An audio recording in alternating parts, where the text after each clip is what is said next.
Moin Moin zu einer neuen Folge Bella Italia. Ihr wisst ja, dass es unser Blog für die kleinen und großen Meisterwerke unseres neuen Italien-Abschnittes. Und wir haben euch in Folge 9 vorgestellt, wie Jens ganz aufwendig die Autos baut. Hier sieht man zum Beispiel eins seiner Sondermodelle. Wir haben inzwischen 8800 Autos im Wunderland. Und alleine für Italien müssen wir 300 verschiedene Modelle bauen, die es eigentlich gar nicht zu kaufen gibt. Ein Wahnsinnsaufwand, aber damit ist noch nicht alles getan, denn dann entsteht ein neues Meisterwerk. Und das muss Holger Tag ein, Tag aus liefern, denn er beleuchtet diese Autos ganz liebevoll und aufwendig. Das macht er schon ziemlich lange, ich glaube seit fast Anfang an, fast ein Jahr nach Beginn. Jahr nach Eröffnung dazu gestellt. Also er ist wirklich eine Koryphäe in Sachen Autobeleuchtung. Aber erstmal gehen wir noch mal zu Jens und zeigen, wie dieses Auto entstanden ist. Moin Jens. Ich habe hier eines deiner kleinen Meisterwerke und ich habe es nicht kaputt gemacht. Wahnsinn. Und ich würde dich bitten, uns mal ganz kurz in 2 Sätzen zu sagen, was das Besondere an dem war. Ja, das Auto ist eigentlich gar nicht so viel weniger aufwendig als der Rettungswagen, weil hierfür alle Teile selbst gebaut werden. Das ist ein ganz, ganz typisches Auto für Rom. Davon fahren wirklich in der Innenstadt Dutzende rum. Und es gibt nur leider wirklich gar nichts davon so als Modell fertig zu kaufen. Deswegen mussten wir das alles selbst herstellen. Wie lange hast du dran gesessen? Also pro Stück, wenn man es so umrechnet, mit den, also es sind 9 Stück habe ich gebaut, pro Stück vielleicht 2,5, 3 Stunden. Das ist schon eine Ansage. Und wie lange brauchst du zu beleuchten? Ja, ich denke mal so zwischen 2 und 4 Stunden, bei dem 2,5, 3 Stunden. Das ist eine ganze Menge, das stellt man sich gar nicht vor, dass es also wirklich fast ein Arbeitstag dauert, bis dieses Auto so auf der Anlage steht, dass es leuchtet und wirklich die Gäste sehen, dass es authentisch aussieht. Wisst ihr schon, wo er steht oder verteilt ihr das hinterher? Nee, der wird auf jeden Fall in Rom stehen, weil das ist ein typisches römisches Auto. Das ist klar, aber steht er gerade irgendwo mit Warnblinkerlage oder in der ich Parklücke hatte- oder steht er mitten im Weg rum? Ich hatte die Oder? alle vorbereitet, dass die bestimmte Sachen machen können. Weil dafür habe ich auch die Räder eingeschlagen. So, hier ist zum Beispiel einer mit eingeschlagenen Rädern. Und da macht es dann halt Sinn, wenn der links blinkt. Und das habe ich hier auf den Zettel Das ist ein geschrieben. Italiener.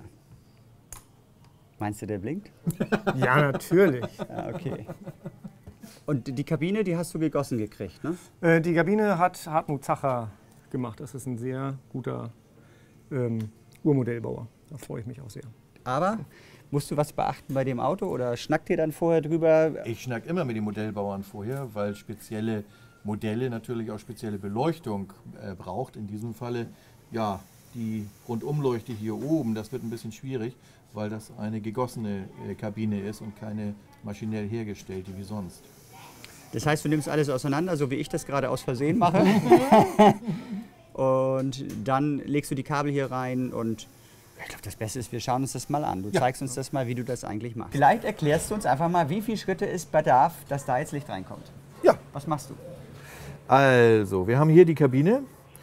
Da muss ich ein paar Löcher durchbohren für die Scheinwerfer, zum einen.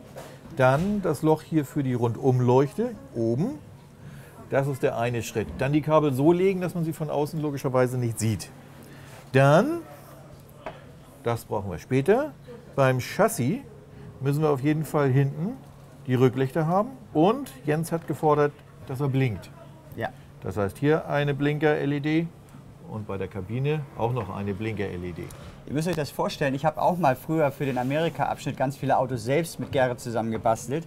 Das ist so eine Fummelarbeit und eine Friemelarbeit, die Kabel hier reinzulegen. Ich habe regelmäßig auch mal aus Versehen die Löcher zu groß gebohrt. Man braucht also eine sehr, sehr ruhige Hand. Und wenn man sieht, was für ruhige kleine Hände Holger hat, ist das für mich ein noch so größeres Phänomen, dass deine Autos immer so spitzenmäßig aussehen. Dankeschön.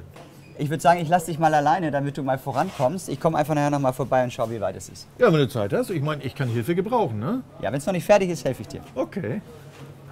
So, jetzt habe ich hier mal angefangen. Und zwar, da der Frederik das Ding ja schon auseinandergenommen hat, bleibt mir da nicht so viel Arbeit, das auseinanderzunehmen. Aber nach wie vor muss ich ja irgendwie diese LEDs, hier ist eine, irgendwie an die Front kriegen. Das heißt, ich habe jetzt hier meinen kleinen Handbohrer, das Chassis, und mit diesem Handbohrer mache ich jetzt hier die Löcher rein, damit ich die Drähte durchkriege. Warum mit dem Handbohrer? Ganz einfache Geschichte. Die Bohrer mit dem Motor, die sind einfach zu schnell und die werden mir das Plastik hier leider kaputt machen. Die LED habe ich jetzt hier eingesetzt, die Kabel durchgezogen. Und gleich werde ich mit dem Sekundenkleber die ganze Geschichte festmachen und ja, die zweite LED setzen und dann die Drähte miteinander verbinden. Das Ganze ist natürlich dann so zu verstecken, dass man die Drähte von außen nicht mehr sieht. Wenn wir das hier drin haben, sieht man schon, von den Drähten sieht man eigentlich kaum was. So, ich habe schon die nächste LED. Mal gucken, ob die leuchtet. Ja, das wird unsere Rückleuchte. Und die klebe ich jetzt noch mal eben an. So, vorne sind jetzt schon mal 2 LEDs drin. Und das Schöne ist, unsere LEDs, die wir verwenden, sind inzwischen so klein, dass man sie auf 1 Meter Entfernung gar nicht mehr wirklich wahrnimmt. Und haben jetzt mal so einen kleinen Test und sehen, wow, die leuchten. Das ist natürlich viel zu hell. Deswegen haben wir hier eine Kaskade dazwischen geschaltet und dann mit dieser Kaskade können wir die Lichtintensität bestimmen. Das heißt, den Widerstand bestimmen, mit dem wir diese LEDs dann hier leuchten lassen. So, ich denke, das ist ein angenehmer Helligkeitswert für die Scheinwerfer, für ein Fahrlicht. Das wäre dann hier 5,6 Kiloohm als Vorwiderstand. Das werde ich mir notieren, damit alle Autos auch gleich hell leuchten, denn es ist ja eine Serie von Fahrzeugen. Das Gleiche machen wir jetzt mit den Rücklichtern. Dann müssen wir mal sehen, wo hier Plus und Minus ist. Wir drehen das Ganze ein bisschen, nehmen ein bisschen Lötzinn dazu, verlöten die beiden Enden miteinander und haben sie jetzt in Reihe geschaltet. So, mein Lieber, 2 Stunden später. Ist fertig? Nein. Es dauert so lange, wie es dauert. Und ich hoffe mal, dass nächstes Jahr auch Italien dann mal fertig wird. Und dann wird das auch noch heute was hier wird und ich noch nicht heute Nacht wiederkommen muss. Soll ich dir helfen? Ja. Was kann ich machen? Du kannst hier die Rücklichterverdrahtung schön legen und zwar hier entlang bis hier. Diese Verdrahtung dahin. Ja, genau. Das kriege ich hin. Ich habe übrigens noch was mitgebracht. Hier, die brauche ich heute Abend fertig. Och nö! So lange ist es her. Wollen wir mal sehen. Ich klaue mir den mal, ne? Mach das. Ja. Oh, da muss ich doch mal gleich das beste Werkzeug holen. Also du möchtest die ganz normal nach hinten gelegt haben. Ja. Wo hast du den Sekundenkleber? Ich sehe schon. Der ist hier.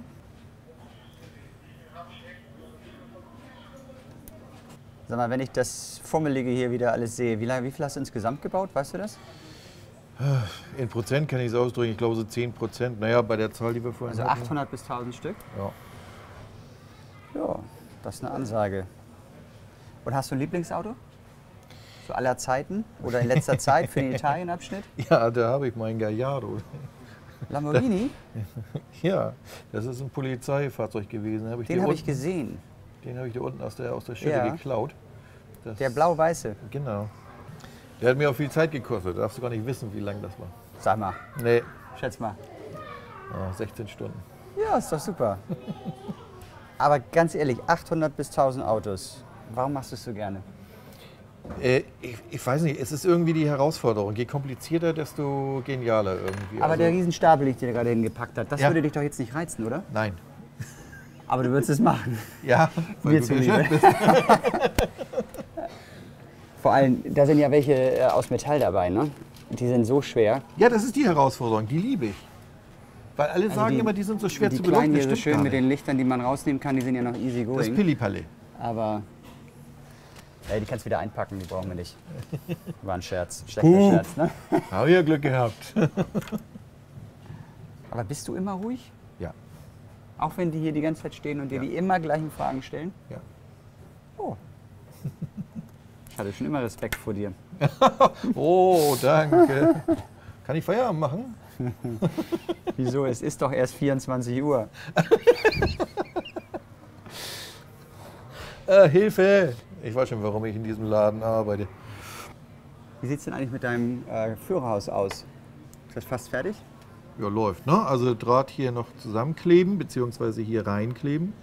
Dann den Fahrer mit seinem Sitz hier reinkleben. Die Drähte nach unten geführt, hinten raus auf das Chassis. Ja, dann gib mal Gas, weil ich habe die Drähte nämlich fertig. Und ich finde, guck mal. Also vielleicht den können wir noch so ein bisschen... Ja, aber sieht auch super aus. Ja, dann hier, dann mach mal fertig. Jetzt bist du ja schneller, wenn ich dir geholfen habe. Ich komme mal morgen wieder. Und dann Alles schauen wir klar. mal, wie es morgen Abend geworden ist. Danke dir. So, gestern habe ich noch ein bisschen was geschafft. Heute geht es jetzt weiter mit der Beleuchtung von dem Müllwagen. So, wie man hier sehen kann, gibt es hier eine Rundumleuchte. Und das ist auch schon Draht dran. Das heißt, da habe ich gestern tatsächlich noch geschafft, eine kleine LED reinzusetzen. Das Grundmaterial, was wir haben, das sind diese Spritzlinge. Die Rundumleuchte, die vorher hier drauf war, die muss man einfach mal abknipsen. So, die ist weg. Jetzt habe ich da ein Loch gebohrt bei der anderen. Und das Loch hier, da kann ich jetzt die vorbereitete LED durchziehen mit der Rundumleuchte. Dann werde ich das Loch auch treffen. Und so haben wir jetzt eine neue Rundumleuchte mit Leuchtdiode drin. Das wird jetzt ein bisschen aufwendiger, zeitaufwendiger, denn diese Drähte hier, die müssen alle festgeklebt werden und das dauert ein bisschen, ne?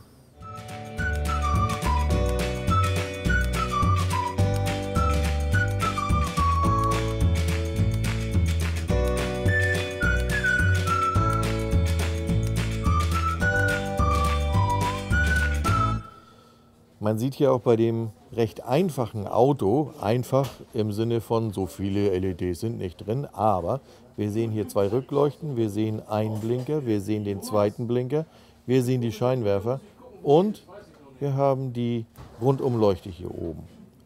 Das führt natürlich dazu, dass hier unten doch eine ganze Menge Drähte rausgucken und die müssen jetzt sorgsam halt versteckt werden. Und das tue ich jetzt, das kostet mich bestimmt jetzt noch mal eine halbe Stunde.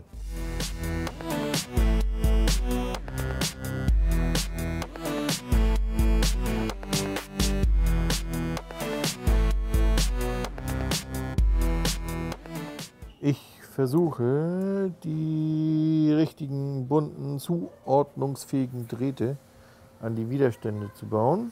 So, die Ladefläche klebt und jetzt kann ich anfangen, die Widerstände hier schön zu verstecken.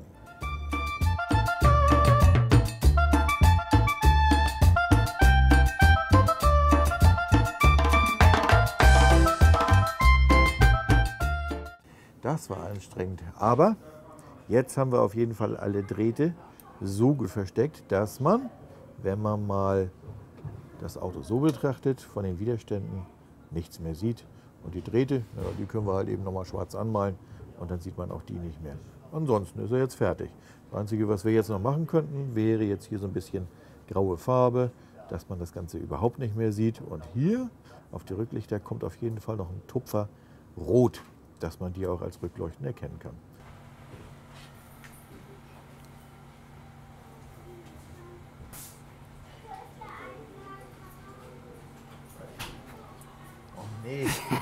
Ich stehe schon seit einer halben Stunde hinter dir und guck, warum es so lange dauert. Denn es sind nicht die 2-3 Stunden geworden, oder? Nein. Wie lange? Es sind dann doch 6 Stunden geworden. Es ist ewig dasselbe. Man fragt die Leute vorher, wie lange dauert es. Sie sagen dir 1, 2, maximal 3 Stunden. Ich glaube, weil sie wollen, dass sie es unbedingt machen dürfen. Wenn es zu lange dauert, dann sagt man vielleicht auch mal, ist vielleicht ein bisschen zu viel. Gab es denn irgendwelche Schwierigkeiten, dass es so lange gedauert hat? Ja, natürlich. Wir haben hier keine Luft im Auto. Normalerweise kann ich sowas ins Auto rein verstecken. Das ging hier nicht. Ich musste alles drunter kleben, die Widerstände, die verlöteten Drähte. Und das hält auf. Hast du schon gesehen, wie es leuchtet? Ja, willst du auch sehen? Dann vergisst man immer sehr, sehr schnell, dass es auch lange gedauert hat, das zu bauen, wenn man sieht, wie schön es aussieht. Ja klar, will ich sehen. Leuchten denn schon alle? Sind alle fertig? Jo, auch deine Rücklichter. Aber die leuchten bestimmt nicht. Natürlich, ich habe das schon ausprobiert. Ich bin ja nervös, doch. So, Super. Scheinwerfer, Ja. deine Rücklichter. Dann der Blinker. Hoffentlich erwische ich den richtigen Draht. Blinkt mal ein bisschen. Ich blinke mal ein bisschen, okay. Es blinkt. Ja, sieht cool aus. Und die Rundumleuchte oben natürlich. Ne? Ja, super. Echt genial. Apropos Liebe zum Detail. Du hattest mich ja neulich nach dieser Herausforderung in der letzten Zeit. Der Lamborghini. Ja, den habe ich mir hier mal von Jens wiedergeholt. Kannst du ihn auch anmachen? Ja.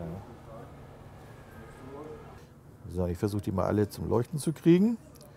Also eine Blinksequenz kriegen wir natürlich jetzt nicht hin, aber wir können ungefähr mal angucken, wie das aussieht, wenn alle am Leuchten sind. Ne? normal in Anführungsstrichen. Den muss er einmal durchbohren durch das Metallmodell. Und hinten sind pro Seite 2 LEDs Lichter. drin. Tricky. Ne? Ja, auch da musste ich durchbohren. Genial. Also das kann ich gar nicht erwarten, dass das Ding dann auf der Anlage steht und überall blinkt. Und das ist schon irre anzusehen, wenn so nach langer Zeit so ein Auto dann so leuchtet. Ich finde das immer großartig, diese Momente. Noch schöner wird es, wenn die dann wirklich in Rom eingesetzt werden und wenn man dann das erste Mal das Deckenlicht ausmacht, selbst sieht, wie das alles leuchtet. Das kann man sich jetzt immer nur so vorstellen. Da bekommen wir immer allesamt richtig schöne Gänsehaut. Wir hoffen, das wird euch genauso gehen, wenn ihr euch Italien anschaut. Das war's für heute. Wieder eine Folge Bella Italia. Wir hoffen, dass wir euch einen schönen Einblick in diese kleine Geschichte geben konnten. Und kommt nächstes Mal wieder zu YouTube oder zu Facebook und schaut euch die neue Folge Bella Italia an. Wir würden uns freuen. Alles Gute bis dahin.